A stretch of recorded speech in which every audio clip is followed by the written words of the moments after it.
اعوذ باللہ من الشیطان الرجیم، بسم اللہ الرحمن الرحیم۔ صحیح بخاری حدیث نمبر 594۔ ہم ابر کے دن ایک مرتبہ بریرہ بن حصیب رضی اللہ عنہ صحابی کے ساتھ تھے۔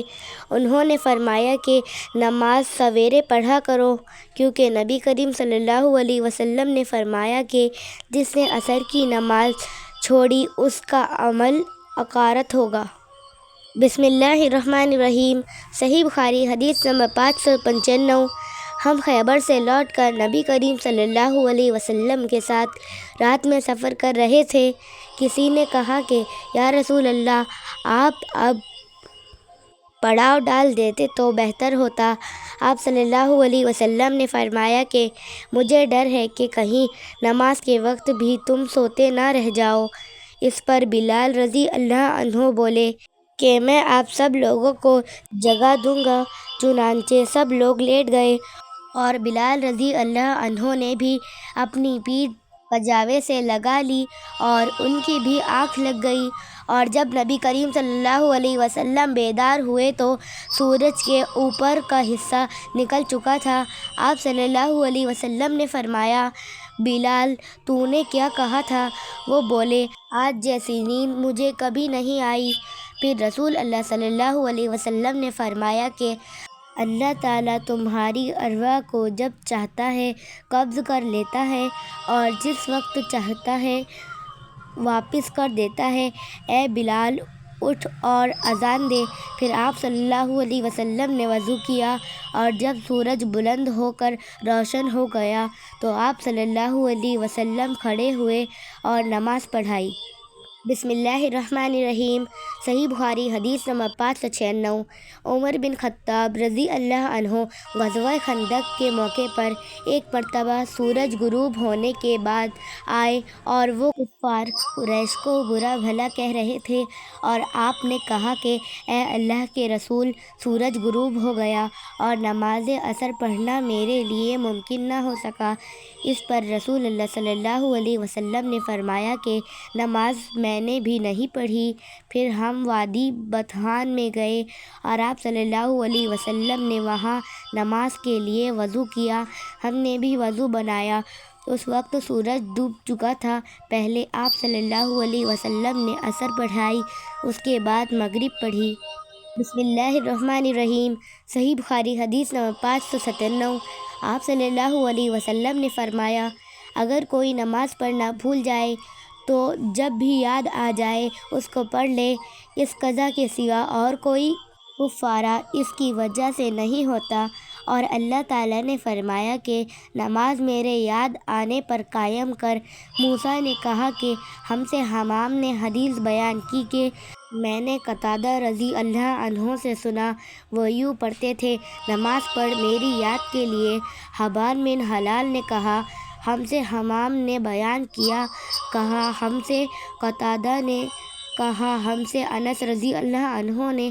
انہوں نے نبی کریم صلی اللہ علیہ وسلم سے پھر ایسی ہی حدیث بیان کی۔ بسم اللہ الرحمن الرحیم۔ صحیح بخاری حدیث نمبر 598۔ عمر رضی اللہ عنہ غزوہ خندق کے موقع پر ایک دن کفار کو برا بھلا کہنے لگے۔ فرمایا کہ سورج غروب ہو گیا لیکن میں لڑائی کی وجہ سے نماز عصر نہ پڑھ سکا۔ جابر رضی اللہ عنہ نے بیان کیا کہ پھر ہم وادی بطحان کی طرف گئے اور آپ صلی اللہ علیہ وسلم نے عصر کی نماز غروب شمس کے بعد پڑھی، اس کے بعد مغرب پڑھی۔ بسم اللہ الرحمن الرحیم۔ صحیح بخاری حدیث نمبر 599۔ میں اپنے باپ سلامہ کے ساتھ ابو برزہ اسلمی رضی اللہ عنہ کی خدمت میں حاضر ہوا۔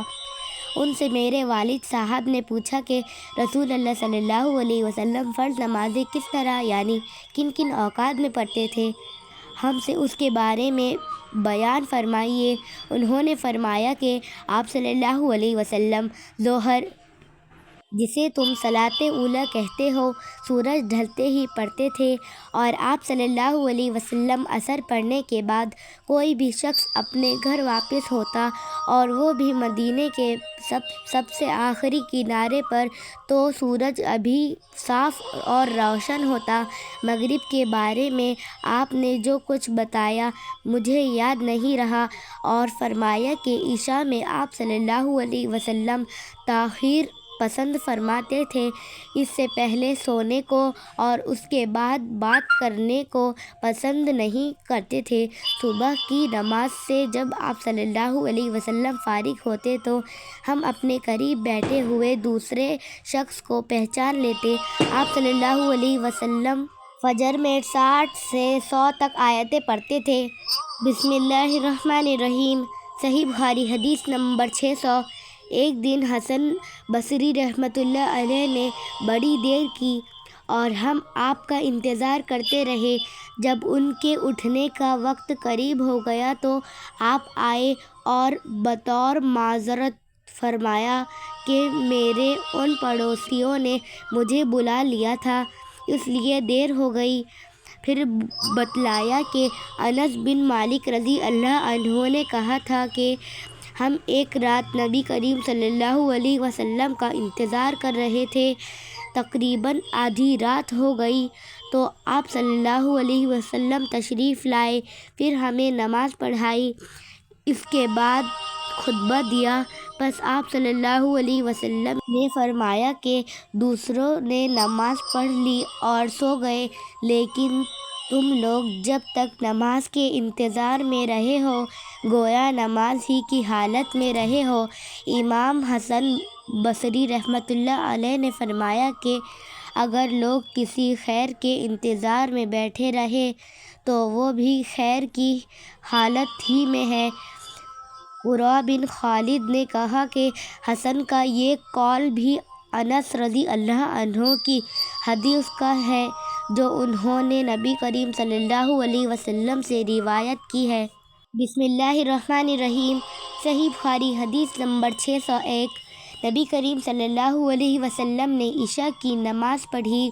اپنی زندگی کے آخری زمانے میں سلام پھیرنے کے بعد آپ کھڑے ہوئے اور فرمایا کہ اس رات کے متعلق تمہیں کچھ معلوم ہے؟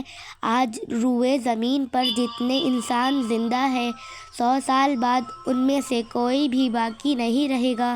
لوگوں نے نبی کریم صلی اللہ علیہ وسلم کا کلام سمجھنے میں غلطی کی اور مختلف باتیں کرنے لگے۔ ابو مسعود رضی اللہ عنہ نے یہ سمجھا کہ 100 برس کے بعد قیامت آئے گی، حالانکہ آپ صلی اللہ علیہ وسلم کا مقصد صرف یہ تھا کہ جو لوگ آج اس گفتگو کے وقت زمین پر بستے ہیں ان میں سے کوئی بھی آج سے 1 صدی بعد باقی نہیں رہے گا۔ آپ صلی اللہ علیہ وسلم کا مطلب یہ تھا کہ 100 برس میں یہ قرن گزر جائے گا۔ بسم اللہ الرحمن الرحیم۔ صحیح بخاری حدیث نمبر 602۔ اصحاب صوفہ نادار مسکین لوگ تھے اور نبی کریم صلی اللہ علیہ وسلم نے فرمایا کہ جس کے گھر میں 2 آدمیوں کا کھانا ہو تو وہ تیسرے اصحاب صوفہ میں سے کسی کو اپنے ساتھ لیتا جائے، اور جس کے ہاں 4 آدمیوں کا کھانا ہے تو وہ 5ویں یا 6 آدمی کو صاحبان والوں میں سے اپنے ساتھ لے جائے۔ پس ابو بکر رضی اللہ عنہ 3 آدمی اپنے ساتھ لائے اور نبی کریم صلی اللہ علیہ وسلم 10 آدمیوں کو اپنے ساتھ لے گئے۔ عبد الرحمن بن ابی بکر رضی اللہ عنہما نے بیان کیا کہ گھر کے افراد میں اس وقت باپ، ماں اور میں تھا۔